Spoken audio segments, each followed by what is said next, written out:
So where are we right now? You are in the Tea Shop Studios, where many an artistic endeavor, including video work and audio work, was made somewhere in this room. We're going to pan to that somewhere. Yeah, we've got some stuff going on. We're just renovating our lives, and it's fine. But yeah, this is where the magic happens, basically. How sweaty do you get when you're recording here? I look like James Brown. Like, there's like a meme of him being super sweaty, and it looks like a piece of meat. That's what it feels like. Just pouring. Like, it's just bad. I just feel so wet all the time. And I know it's good because it's cardio. You know, I was Ozzy Osbourne. They were all like, he burns 2,000 calories a night. I said, for doing what? He just is there singing, right? So 2006, so I was on MySpace. And I was on that when music was on MySpace. And I ended up meeting a gentleman from London, from the UK. And we started a band where I would send him like vocal files or like changes to projects that he would get in, and we worked together and collaborated. Rick Spry. Rick's a good guy. We did 2 albums. In the first album, Grandiose City, we had that song Lightbringer. So that's where that came from. I didn't write that one. That was actually something he had before, but he re-recorded it for us as a group. Awesome. What about the album that it came off of, the Life on the D-List? So Kathy Griffin? It's not called. Okay, so you think you're funny, buddy? I'm gonna give you. It's the D-Sides, and it was volume 1, and it's supposed to be a retrospective of different points in my career. So there's more volumes coming, but this one was just like all the work, or like 9 of the songs I felt were like the best working with Rick. That's what that is. So a lot of those they were released somewhere else, but I kind of got his permission first because he doesn't use social media. But my first performance in 2011, 2012, when it started to be you see familiar faces and making connections and making friends. A lot of those are still my friends now. So 2012, that had to be the start of my I'm a part of the scene years. What do you think that, in terms of where the Arizona scene is at now, I'm sure you keep up on social media. Where do you think we need to go? What's the next step for Arizona to achieve recognition, if that ever happens? There's 2 things I worry about with Arizona, and that is, 3, global warming, because it's hot as hell. I worry that after we're in the middle of our pandemic, I don't want to date the video, but a lot of people, it's going to just change the way that people come to shows. I don't know if we're ever going to get away from like social distancing and all that, but I have a feeling the masks are going to stay. I have this feeling that I use this example. The 70s had disco, 80s had like new wave and all that stuff. Like every decade or so, when new generations of kids grow up and get older and start their own things, I think we're getting close to that happening again.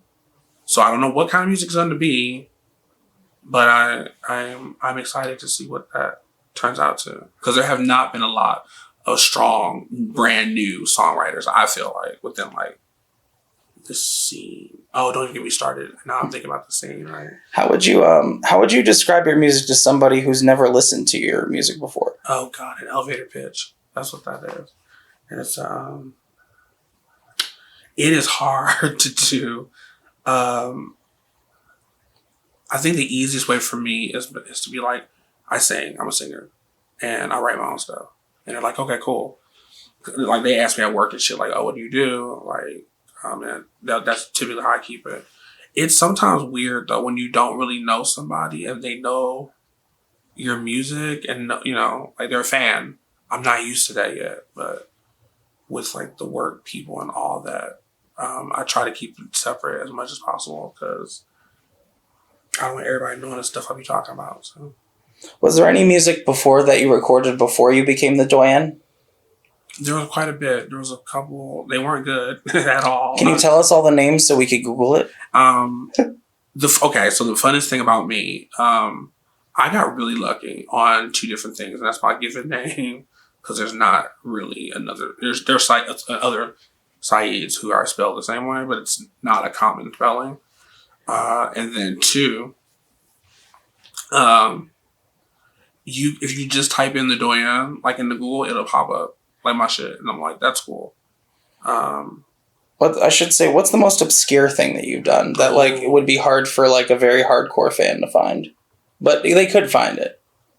Once I did this, it wasn't an album. It was a mixtape, and I just called it White Label because that's how when before labels and all that back in the day, and they would release it themselves and it'd be like white vinyl, whatever. So I did a CD, and the whole thing was white. The cover, the CD, and all of that. That is the one I don't think a lot of people even know about, because it was like a greatest hits compilation, more or less, of like the favorites and like the stuff I knew worked from performing it. So, are there any things that are like unreleased to this day officially? Like, is there anything that's only on that album? I have a bad habit of going back through my albums and taking out the bullshit, and oof, I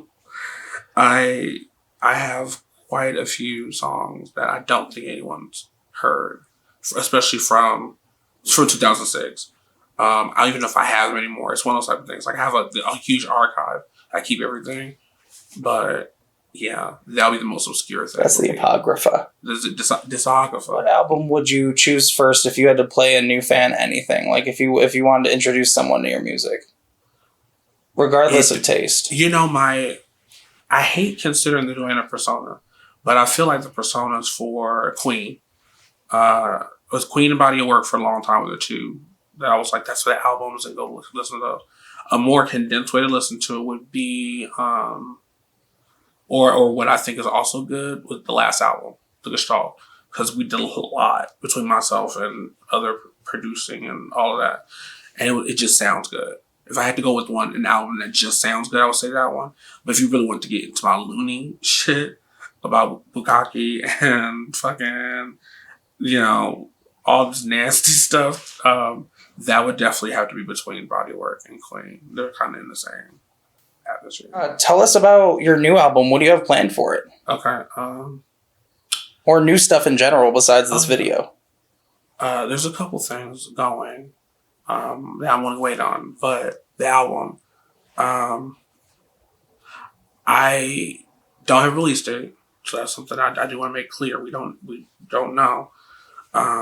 But this will be the first album that I've really had enough over the years performing and building connection with people that, yes, I know, that they helped on the album. So there's pieces from other people other than me. So it's like, it's still my perspective and I'm still writing, but the music is I just think this next album is going to be really, really good.